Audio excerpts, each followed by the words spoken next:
Amazing. Good morning, everybody. Welcome to our latest CPD Live. So for everybody who's joining the session this morning, if you stay for the full session, I will email you the link to your CPD certificate at the end of the session, or not at the end of the session, it will be within a couple of days along with the recording. But this morning, I would like to welcome Sarah, who is an experienced tutor. Sarah's background is in science and specialising in supporting students with SEND and home education. And so this morning, Sarah is going to be basically helping us with new strategies and ways to support home educated SEN learners. So welcome, Sarah. Over to you. Thank you very much, Sam, and thank you everyone for joining me this morning on this CPD Live session. So as Sam said, I've been a tutor. Actually, I've been a tutor for 11 years. I tutor sciences and maths, but predominantly the students that I work with are neurodivergent or they have a disability. And I've been doing that literally from my very first student. They were a severely dyslexic student at a special school. So I went in at the deep end.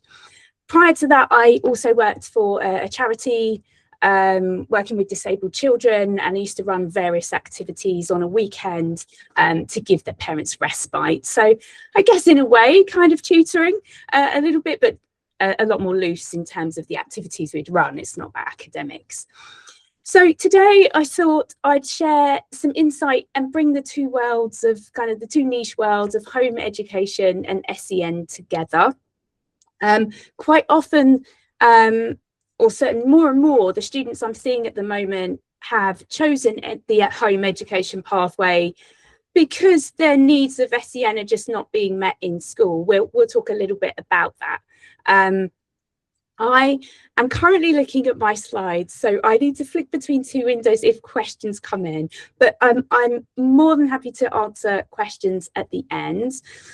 I am a person who likes to talk. I'm hoping to finish on time, but if not, if the TTA will have me back, then I will do another session on this. So let me just move on a little bit. So these are the key things I'm going to be looking at today with you. I'm not one for stereotyping, but you'll start to see certain learners if you work with home educated students. And so I'm looking at the different types of home educated SEN learner that you're going to come across. Talking about how to best support our kind of traumatized, or certainly if they've got school trauma learners effectively, those with emotional based school non-attendance. I'm integrating what we call the SCARF model. And really the focus for me is on relationship-led pedagogy today, and practical strategies that you can go away and use with your own learners if you work with home ed learners or SEN learners straight away. So they will work with both. My main focus is points 3 and 4, because this is where the theory meets the practice, really. So if you haven't come across the SCARF model before, I'm going to introduce that today. And I think it's particularly useful for working with our SEN learners. But as a maths and science tutor, I do like some numbers. So I think it's a good idea to set the scene. At the moment, home education is constantly changing. And I put some numbers. So current statistics at the moment, I've got EHE because it's called elective home education if you deregister your child from school.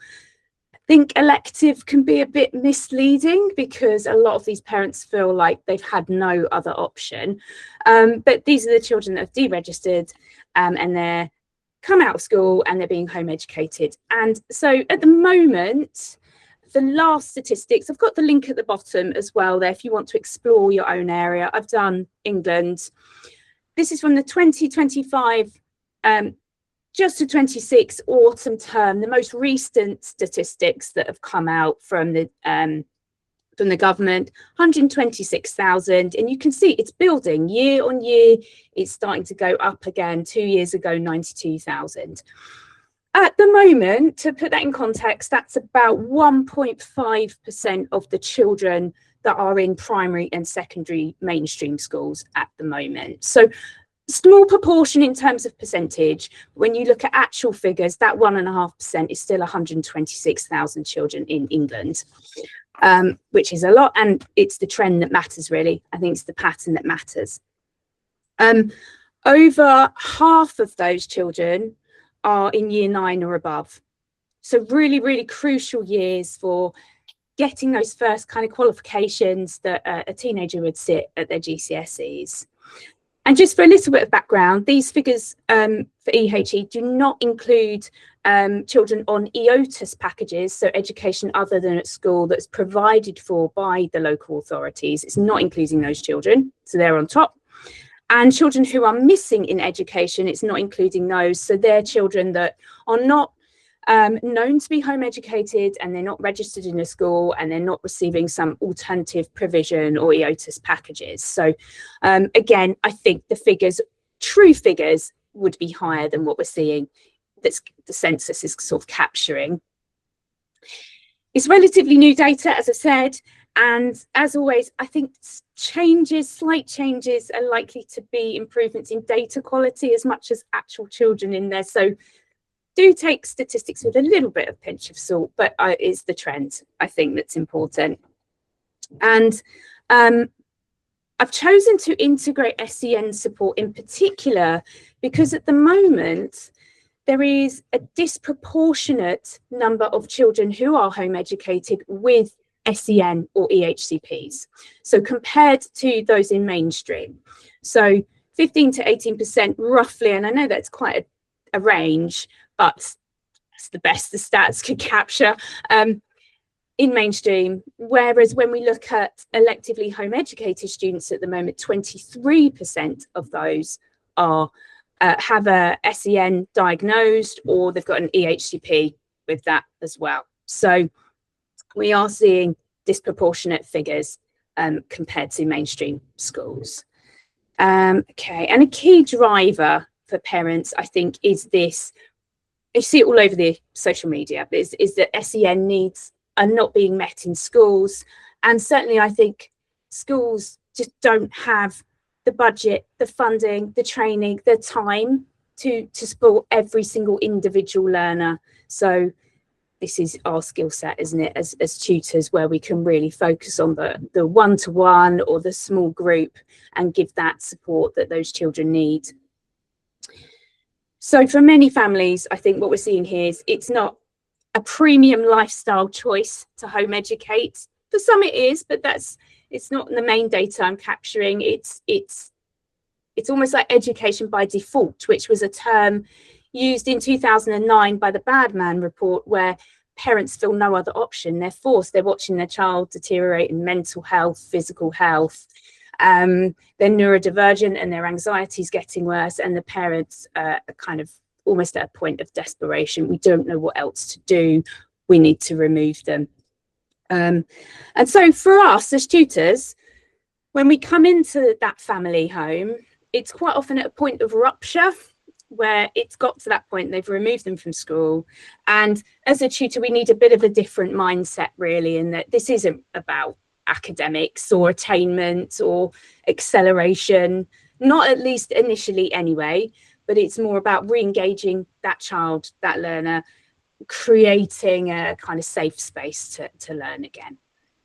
And I have so many parents when I come in say to me, I don't even care about GCSEs anymore. I don't care. I just want my child to feel well. I want to see them smile again. I want to see their shoulders drop and relax. So as a tutor, I think our role with home educated learners is so much more than just I'm coming in to tutor science or English or geography or whatever it is that you tutor. And I strongly believe that for us, effective tutoring is relationship led. When you're working with an SEN student, it's all about relationship, and that it's supportive, it's psychologically safe, and it's focused on that rebuilding engagement. So this fundamentally changes how we plan, how we teach, and how we assess and evaluate progress with that student, because you might not see it on a test. If you do tests at all, there's home ed learners where I wouldn't even dare put a test under their nose. It's not a formal assessment kind of thing that I would plan or teach with them. So now we've looked at some stats and we've got a good idea of what's going on. I've got 4 main kind of profiles that I would see day to day working with these children. And I think before pedagogy has got to come the understanding of what these children have gone through and what they're currently like. So it's not really a diagnosis of any problems or with their work or how it's been. It's just kind of deeper understanding with it. So if you already work with some of these students, you might recognise these 4 learners. So the anxious but capable learner. And I often find these are the students with EBSNA, the emotional based school non-attendance. Academically very able, but they're shut down with pressure. And I think this fits an autistic learner with PDA. I'm going to talk a little bit about PDA later on, pathological demand avoidance.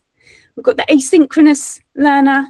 So again, usually high cognitive ability, but low executive functioning skills. And this would be, I would say, typically your ADHD student who struggles to keep up at school with that multiple organisation that you need, and the demands, the executive function demands, making sure you've got the right stuff at the right time, turning up to this lesson on the other side of the school from that lesson, have they packed their lunch, are they drinking water? They're the learners I see there. We've got the self-directed learner who are deeply engaged in the interests that they respect, but tends not to follow the curriculum if they don't want to follow the curriculum. So they're the ones that love their project-based learning with whatever their focus is at the time that's driving their passion. Very, very driven, very deep diving, and quite intense in topics, and then it's gone and we're on to the next intense topic. And then we've got the thriving post-school learner. So once you remove those sensory, social, emotional demands that are placed on them when they're at school, then they tend to achieve really well. The mask drops if they've been masking at school, and you'll see them just thrive in that home educated environment, really.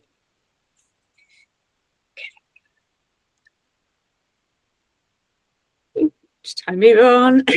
Okay. So do let me know in the chat, and I'll check it later, if anybody's come across this SCARF framework. I'm going to talk a little bit about this now, because when we talk about relationship-led pedagogy, what we're really talking about is psychological safety. That's what we really mean.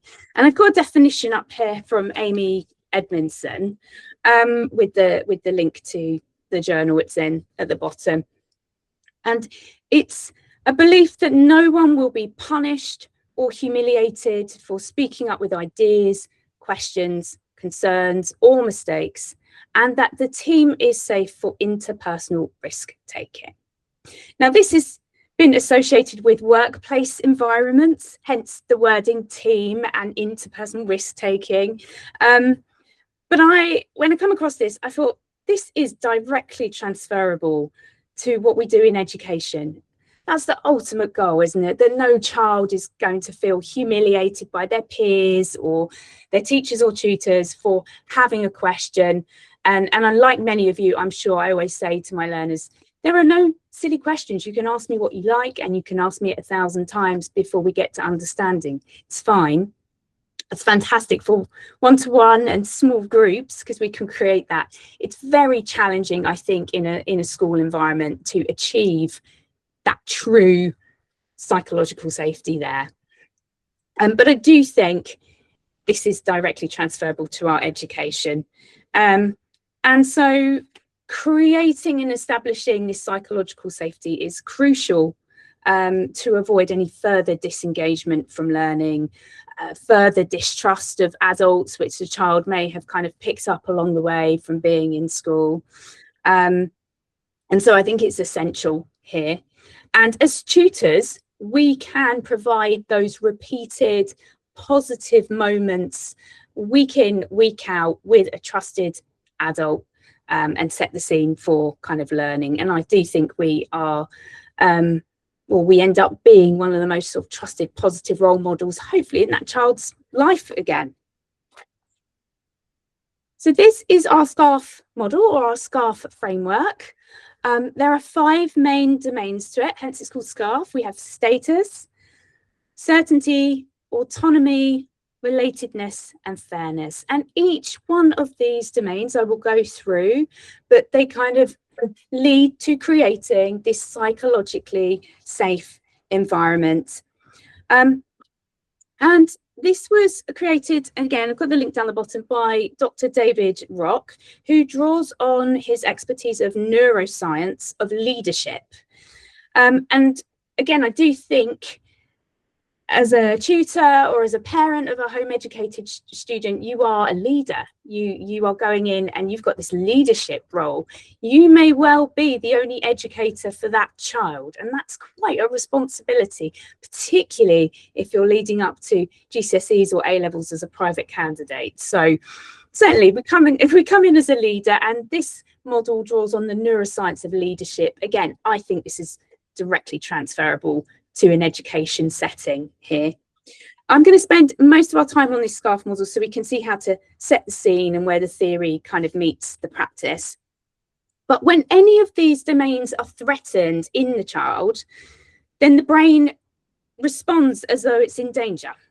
So if any of these are kind of collapse, if you like, higher order thinking just disappears and learning won't take place. Quite often you might hear the acronym VAPID, which I haven't got up here, but VAPID is the opposite of this SCARF. So the status becomes vulnerability, certainty becomes anxiety, autonomy becomes pressure, relatedness becomes isolation, and fairness becomes discrimination. And certainly I think a lot of children who are in school, their perceived threats are because they feel vulnerable or anxious or under pressure. They feel isolated despite being around hundreds of other people, and they feel discriminated against. So we definitely want to move from VAPID to SCARF, to this SCARF framework with the child. And I'm going to look now more closely at each domain with this. So status.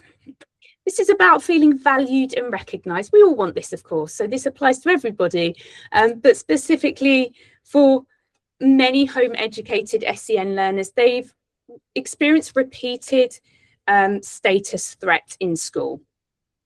They've been corrected publicly, they've been compared to peers, that might be by peers or a teacher, they've been positioned as behind, needing to catch up, all things that make them feel vulnerable, essentially.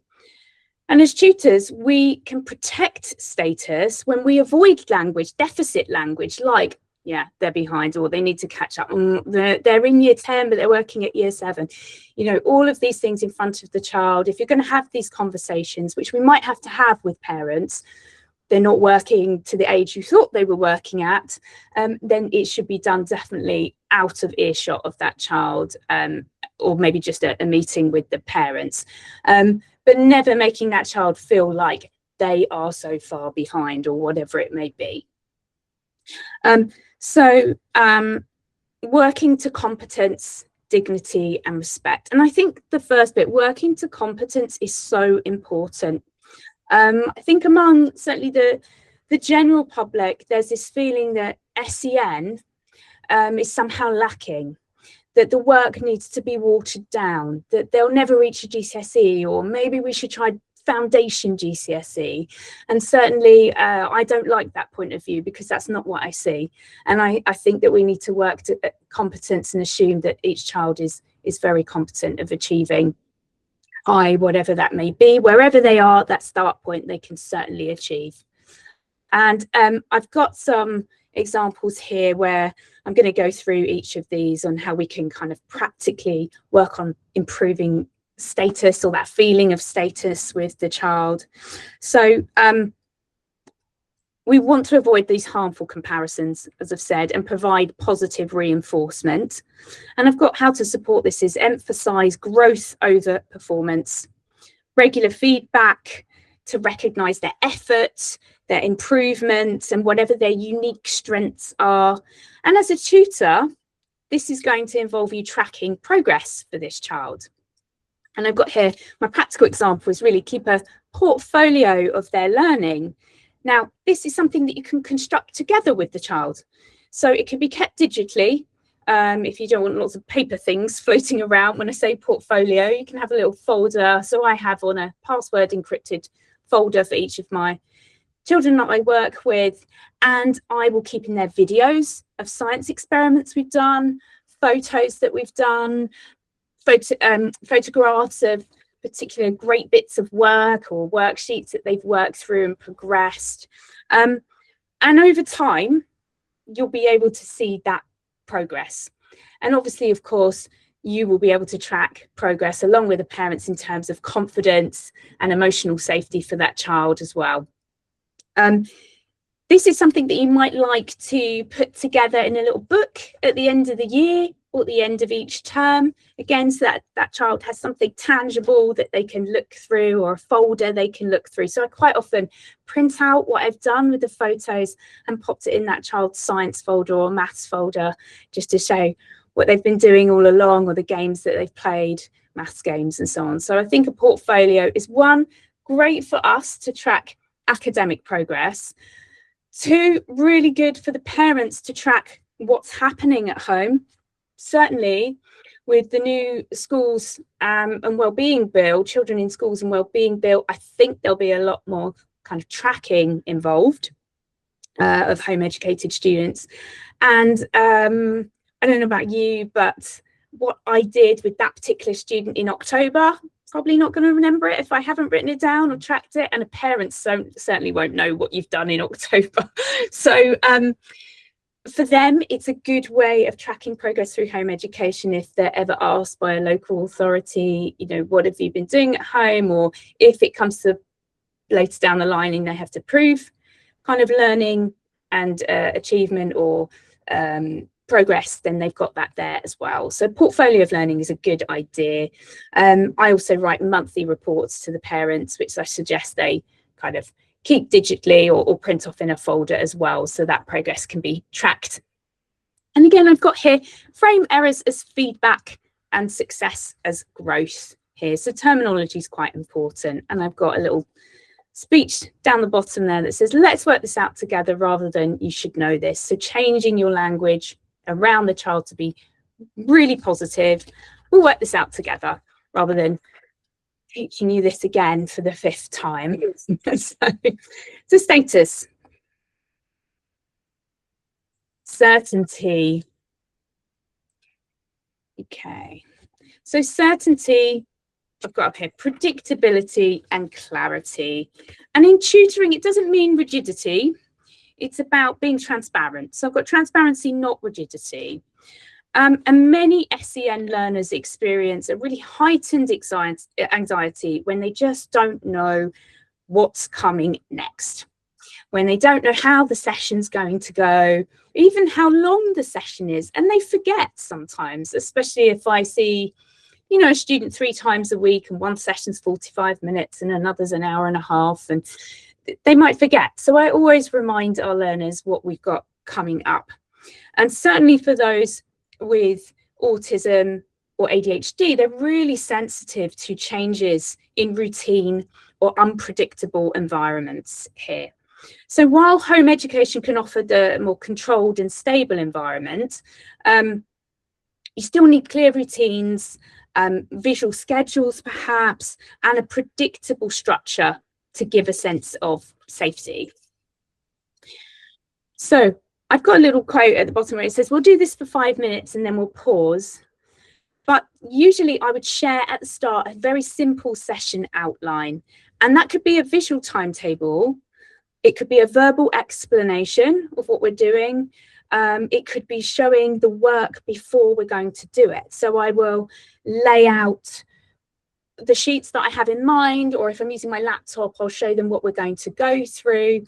I will break that down into timings, not rigid timings. So flexibility within the session, but I'll say first 10 minutes we're going to spend on this game, and this game looks at this skill, and then we're going to do this, and so on. So I'll verbally do it for the learners that respond well to auditory kind of information.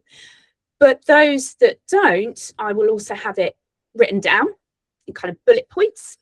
For those that don't like the writing, I will have it as pictures, and we'll go through it verbally.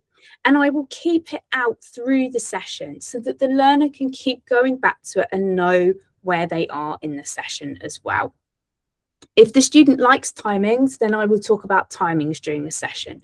And this all builds certainty. They know what's going to happen, when, and when it's going to end, particularly if it's something they don't like doing. If it's times tables, for example, they will know it will come to an end at this point, and then they're going to move on to something else perhaps they enjoy a bit better.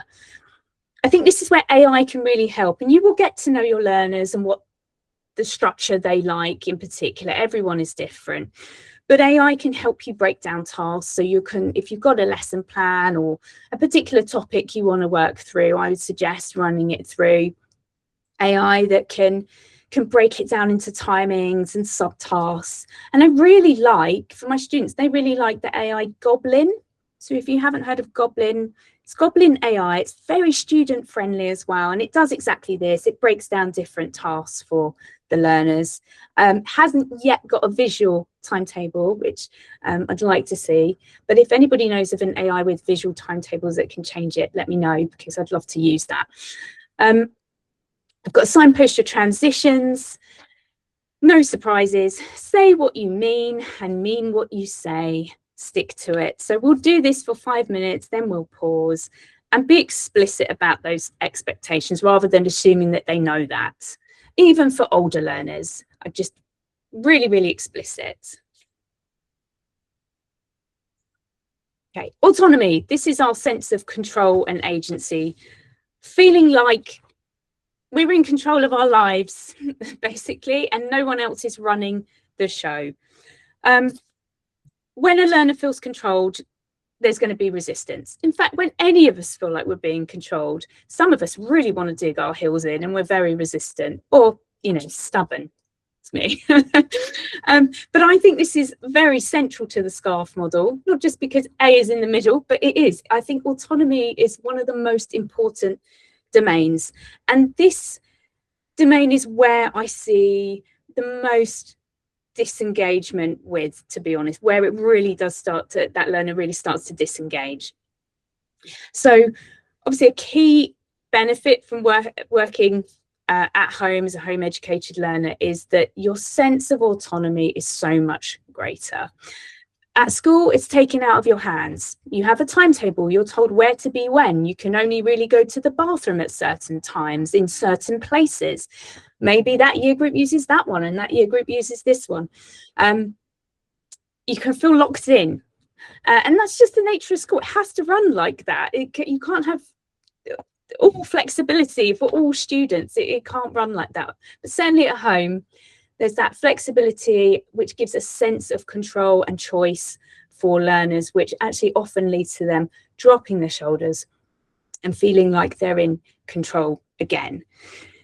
So for us, we can offer a choice of subjects, an order of tasks, a change of format, and it's about shared ownership. So it's not about letting the structure just go to pot and going, you can do whatever you like for this 60 minutes. It's not about that. We're very much leading the show, but we're giving them ownership. So these are the tasks we're going to complete today. What order would you like to do them in? Where would you like to start? And so this often increases autonomy.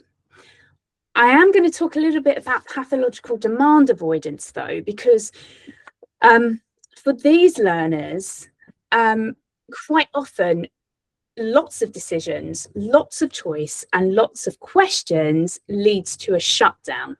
Too much autonomy is pressure and expectation. And so they feel controlled within, almost like an internal control and pressure with it. So that's really, really tricky, supporting PDA learners with autonomy. Suddenly you think, oh, you know, I'm given the chance of playing a game or a word search or whatever it may be, but they freak out. They need somebody to steer the ship a little bit more. And so we need negotiated goals rather than an imposed kind of target. And I've got a different slide for those with PDA, because this is usually the first domain to collapse under any kind of pressure. And so we need to support these learners indirectly by reducing questions. And if I said to you, you need to do a 45-minute tutoring session, but not ask your learner any questions, that is tough. That's a challenge. And I still do ask questions, but I try to reduce the level of direct questioning as much as possible. And you will know when it's too much because the shutdown happens. The one-word answer happens. Maybe they go non-verbal. Maybe they look down. Maybe they're using every kind of thing under the sun to get out of this situation. They're into flight by that stage. Or I see the opposite, where it's termed fawning now, where they will just comply and nod and do everything you say but get caught up in the perfectionism of it. This is a collapse of autonomy with PDA learners. So it's less about being asked to choose and more about not feeling controlled. How on earth do you do that with no questions? Well, we want to reduce overt demands, and statements rather than questions are really helpful here. So it's about embedding the choice into the environment, not your dialogue. And this might look like laying out the materials in front of you and using opt-in language, such as, so I would say, if I want them to do a cutting and sticking matching activity, I would lay out my scissors, the cutting and sticking worksheet, some glue, some highlighters for colour. And I would say something like, I've got some scissors and glue with these worksheets. They're here if you'd like them. So I don't even go up at the end with a question. They're here if you'd like them. And they're like, yeah. They want to do an activity, get their hands cutting and sticking. They don't necessarily want to write all the time. So I'll do that. And it's about narrating what they're doing rather than directing. So it allows these learners to engage on their own timings, on their own terms. If they're still choosing not to engage, then I would go back to this scarf model and see what else has been threatened. Quite often it will be with another domain, autonomy with relatedness or certainty or something like that if they're not certain. So again, I've said I'd lay out all the things and I'd say, look, I've got these here today if you'd like to use them. Another example, if I'm working with fractions and I say, today we're doing fractions, can you answer this question? Rather than say that, I would say, I was looking at these questions, and I'll pass them over. I was looking at these questions the other day. This one does something really different. I'm going to have a go at it and see what happens. And I will model doing this fraction question with them. We need to encourage engagement without asking them to engage. And again, instead of, can you show me how to do it? Or do you want to have a go at this one? I would use the words like, I'm really curious to see what this question will do or what the answer looks like for this one. Some people spot the pattern here really quickly. So I haven't said, can you? I've just left it. I'm narrating and making a statement, and that quite often allows them to engage because they know that you're there for an hour or 45 minutes or whatever it is. They know they're there to learn. And they will quite often pick up a pen or work through the problem, particularly if I've printed the worksheet or whatever it is I'm using twice. One for me, one to slide along the desk for them. And they like that co-working kind of aspect of it with PDA, certainly. So I see that more and more. So they're quite good strategies to use with our autistic PDA learners. So narrating, statements, reducing overt questions, and laying things out in front of them with their own copy that they can then choose to engage with you with that kind of co-working session. The other thing I want to be mindful of, which is my last point on here, is just be mindful of praise with PDA. Obviously, we want to tell our learners what a fantastic job they've done. They've done brilliant today. Really like the way you worked through that question, or you got, 8 out of 10 of those correct today. And I'm very guilty of a bit of like excited praise. I need to rein it in sometimes, because praise can imply expectation. It's an internal expectation. Oh, I've done really good. I have to do really good again next time. And now they've set the bar for themselves high again. I've got to get 8 out of 10 all the time to get that praise. And for a neurotypical person, they're going to love that praise. They're going to take it on board with no perhaps further expectation. But certainly someone with PDA feels that as pressure, and they feel their autonomy kind of reducing, that they don't have a choice. They have to continue with that. So I would, instead of saying, gosh, that was brilliant, which I sometimes do, but that was brilliant, I would switch it to great effort today. Really like the way you worked through the worksheets with me. Really enjoyed our session. Something like that. Kind of neutral, really. Take it off them. I've really enjoyed the session. It's kind of praise. We all want to be told that somebody's enjoyed our company. So that's a little bit on autonomy and PDA. Relatedness.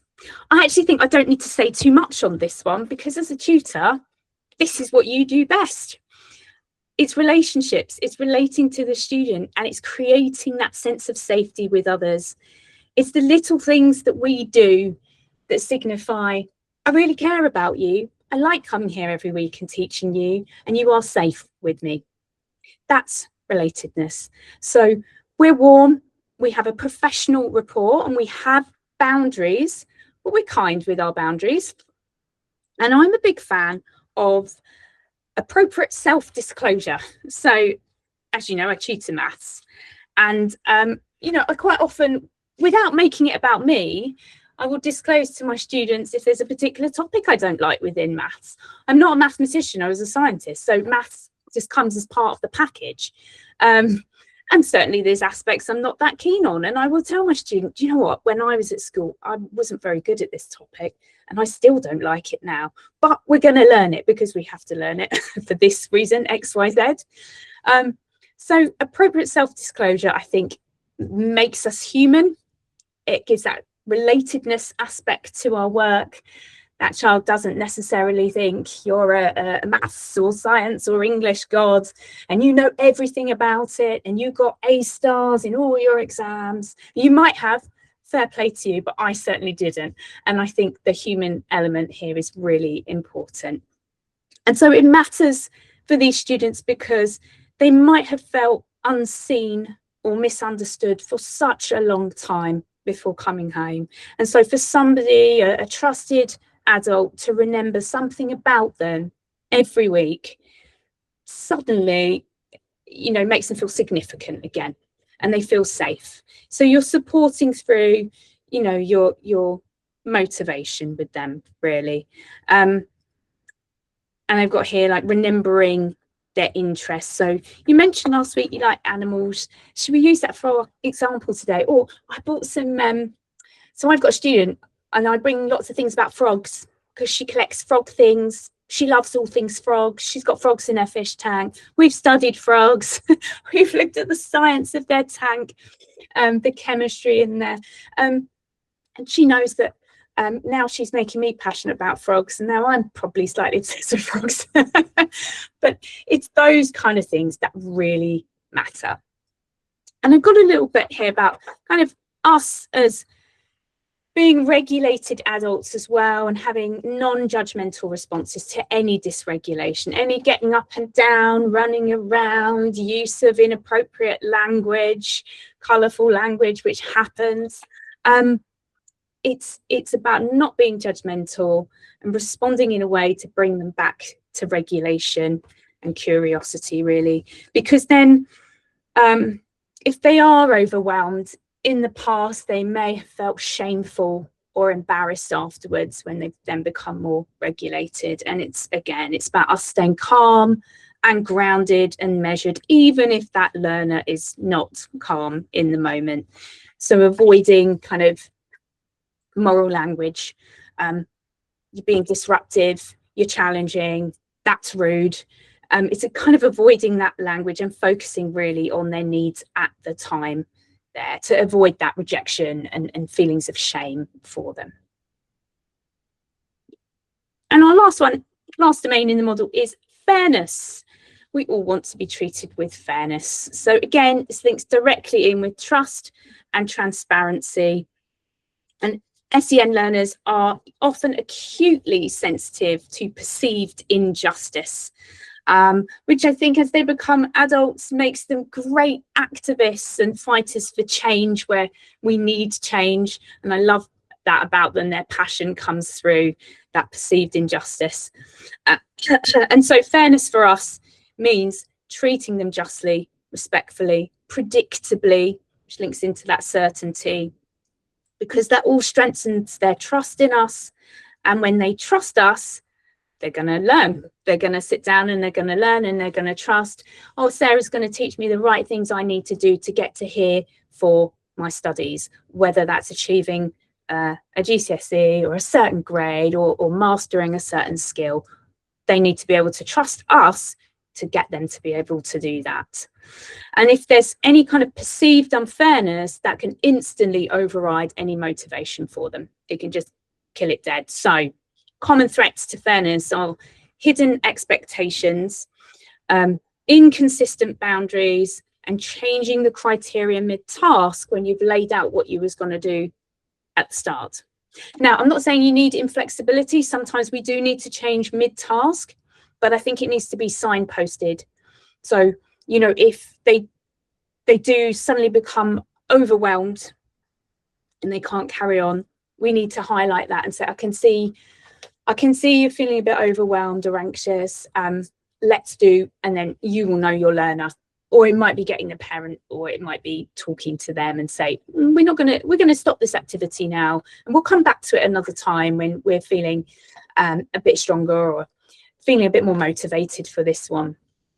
So we need to apply our expectations and boundaries consistency, and make, as we do, your expectations explicit from the outset. So for my learners with autism or ADHD, again, that might be a visual or a verbal checklist for success.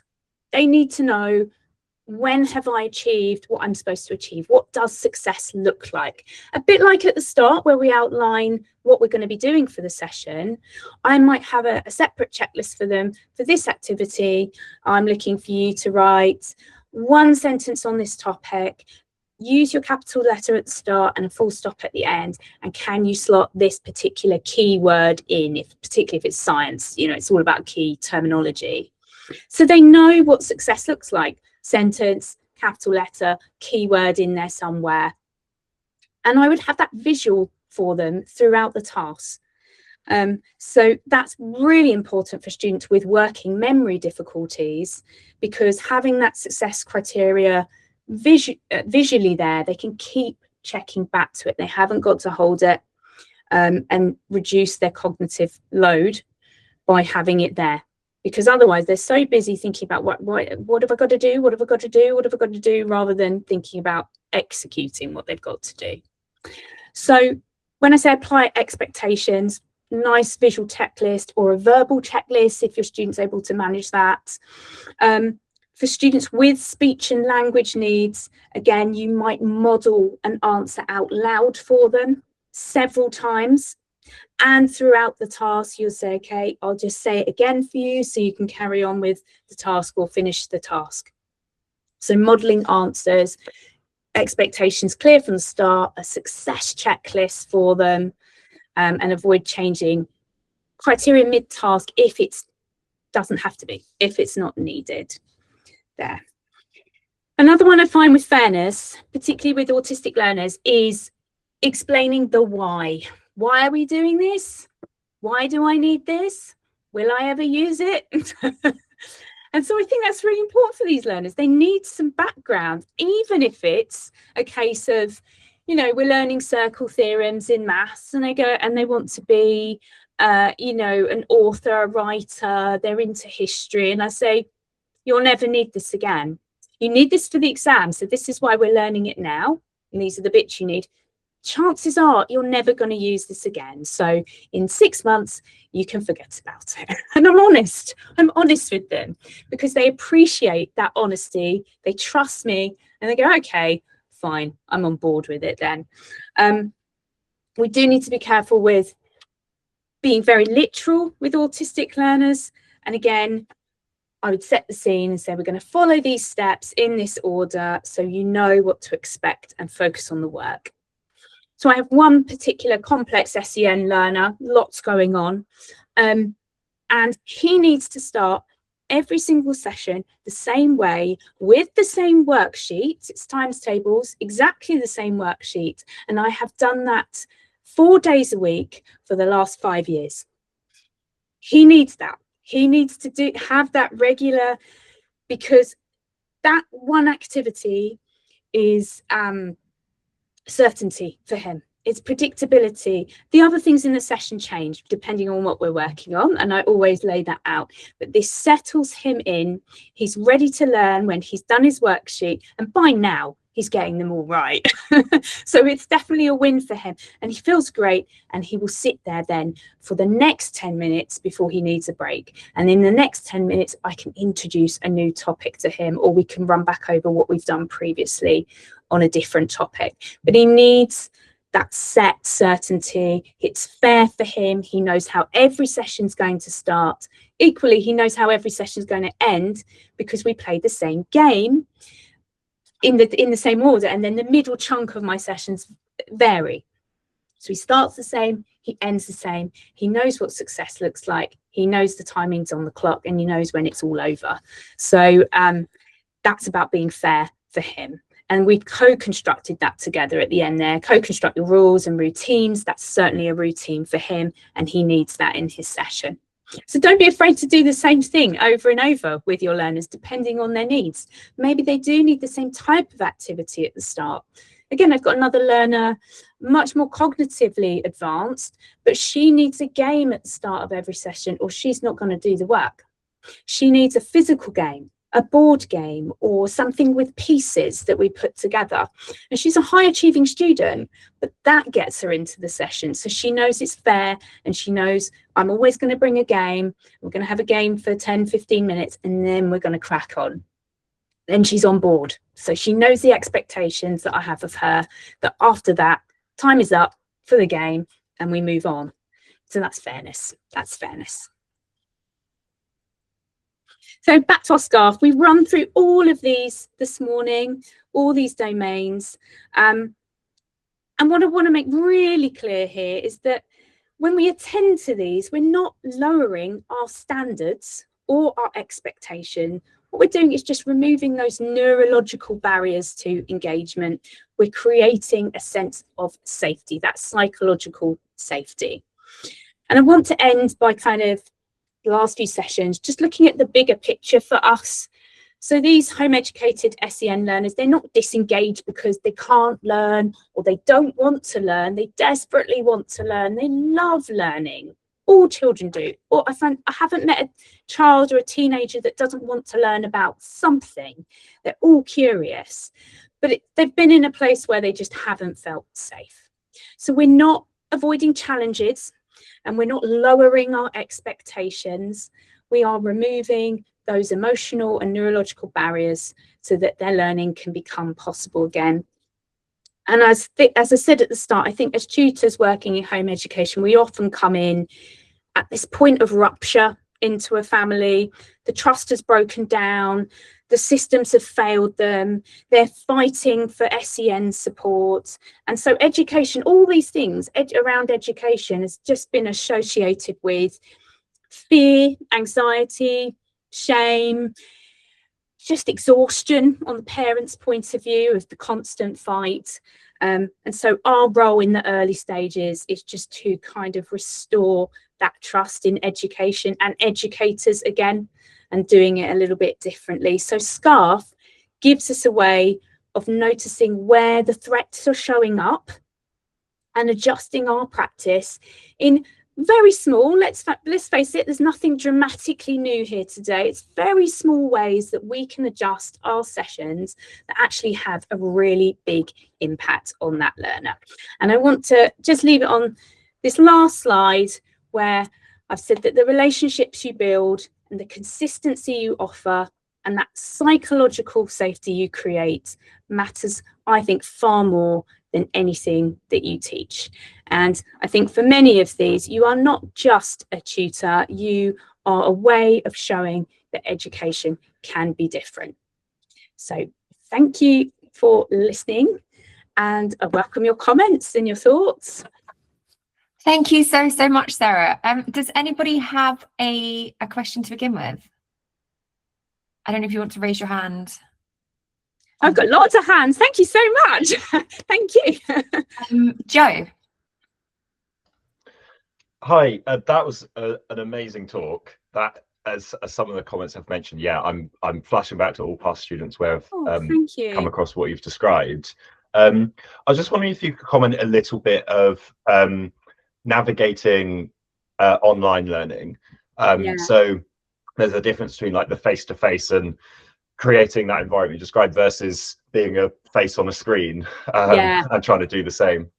Thanks, Joe. That's a great question. And I do have, again, SEN learners on screen as much as I do face-to-face. And I'm about to have a meeting with a parent next week about this. She's kind of unsure, is her child going to be able to cope with it? And I would say it works well for the right learners. You might have to trial and error it a little bit. I never force my students to have their camera on. I will always have my camera on, but they never have to. I do have some students, or I've had students in the past. I've got one on a group where, again, they won't even engage by speaking. And I do work with, I've got 3 non-verbal students at the moment. And so one of them's online and we use the chat function, and that works so well for them. They're really happy to put loads of chatting for me, emojis. I've seen lots of emojis there. Show me a GIF, put their questions in. So it does feel sometimes a bit more like a webinar because it's really difficult not getting that verbal feedback from somebody who's quite verbal. Tutors, we all love to talk, right? So that's challenging, but the chat functions are helpful. I would never force anyone on camera that doesn't want to be. Quite often, they might come on camera after like session 3 or 4, especially if we're showing up all the time on camera. And again, I think that predictability. So maybe you might want to have something definitely certain at the beginning that you always start with, something certain at the end that you always finish with. And that can really help, again, working through those different kind of scarf domains with them. If it doesn't work, then it really doesn't work, and we need to go to the parent and say, online's not working. I really do think face-to-face is better. And to be honest, I would have that conversation at the start anyway. But I had a student Monday, I needed to go online. One of my children was sick. And I was like, I don't know if they're going to come online. Hadn't had an online session with me before. We're very adamant. No, we're face-to-face early. And I said, would you? My kid's sick. And she come on and she was brilliant. We played loads of games and we did exactly what we do in a normal lesson, just up on the screen. So it can work, definitely, but it doesn't work for everyone. But there are modifications you can certainly make to make it as inclusive as possible for that child, I think.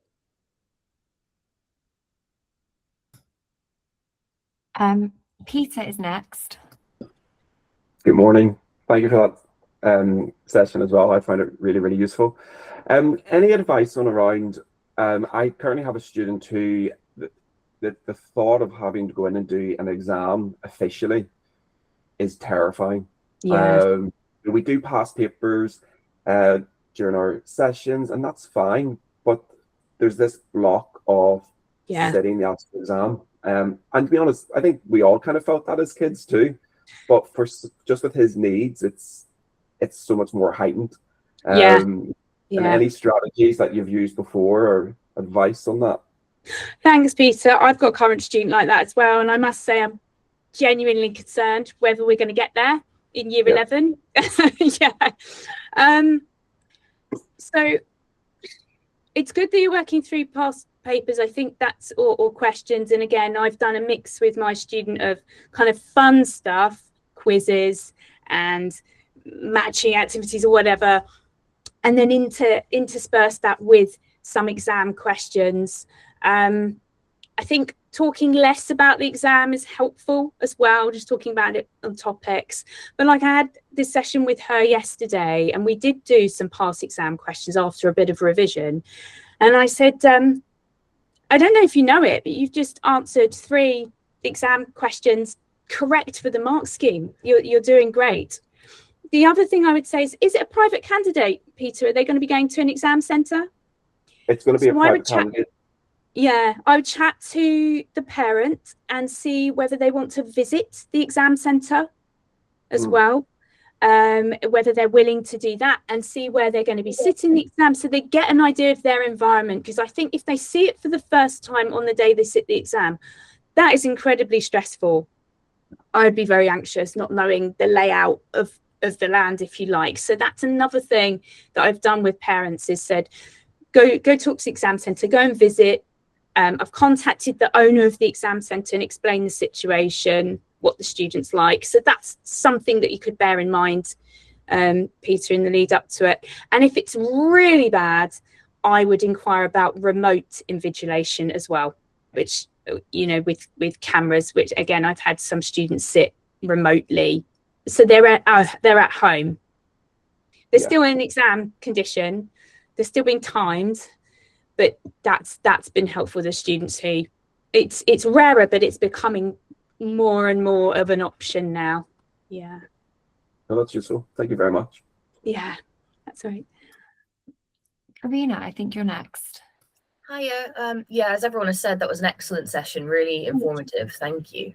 I'm wondering if you could talk a bit about maybe engaging parents a little to get on board with kind of holding expectations or that kind of thing, because they're so traumatized by the system and so fearful of, you know, some of the children that I work with have gone through horrible stuff at school and have, you know, developed, the whole family's got mental health, needs mental health support and things as well, just because it's been so traumatizing. So trying to come in with new strategies, I think, causes quite a lot of anxiety. And I just wondered if you could speak on that a little. Yeah, so and as you say, thank you very much for your question. As you say, the parents might have mental health issues. If you've got a neurodivergent child, chances are you've got a neurodivergent parent or parents as well. And again, I think clarity from the outset is really important, just having a sit-down meeting and going slow if you need to. So it depends where the expectation is, because you can have parents who really want to go slow, don't really care about exams, even though in my head I'm like, you've got to have something to move on. We want to remove the barrier. And so from the outset, I will be asking them, you know, is this your journey forever? Are you staying home educated right the way through to 18? Do you see your child going back to college at 16? What kind of things do you envisage them doing? If they are if they've really gone through the mill of it, and again, I've worked with some students who have ended up in psychiatric hospitals and, like you say, in a really dark place, then we've got to go slow and build the trust. And it might not even look like formal learning to begin with. It might look like you're coming in and playing some games, which to a parent, you know, you think, why am I paying for someone to come and play games?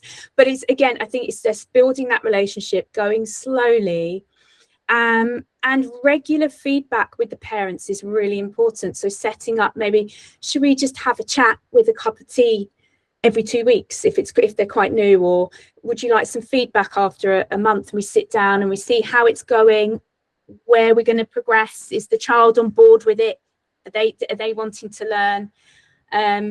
But that's a good question. It all depends on the parents' expectations, whether they're really high and we want to sit GCSEs early, and you need to rein it back a little bit. I wouldn't be afraid of difficult conversations. You've come in with expertise. You've done this before.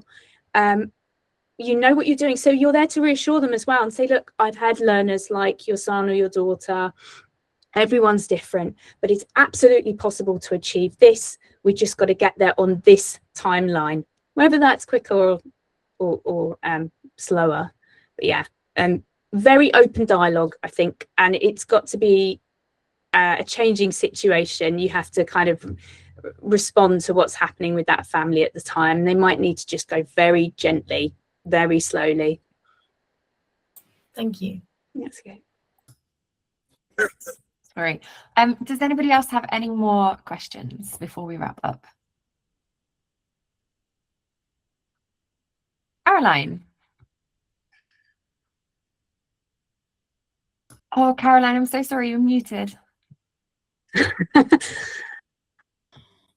Sorry. Hi, sorry. Hi. That's all right. Hi, Caroline. Yeah, I just wanted to ask, do you ever do special activities to address things, say like executive function, or, you know, having worked in big secondary school and with excluded teenagers, do you just sort of incorporate that in your general chat with them, or do you actually do specific activities? No, I think because thanks, Caroline, for the question. I would kind of integrate a few of them in. Predominantly, the parents have, I say employed, you're self-employed, but you know, they've brought you in for a specific role. Yeah. It's very rare they'd bring me in as kind of academic support or emotional support.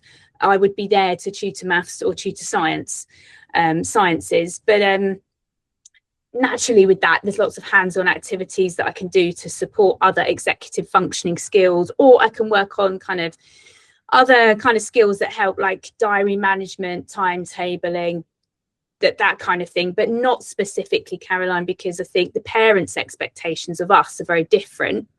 And I do work alongside, if the parents have got, say, like a neurodivergent coach, then I've asked permission for you know, discussing like a case, I guess, if you've got a case, working as a team together to work through things and implementing maybe what they've suggested and worked through.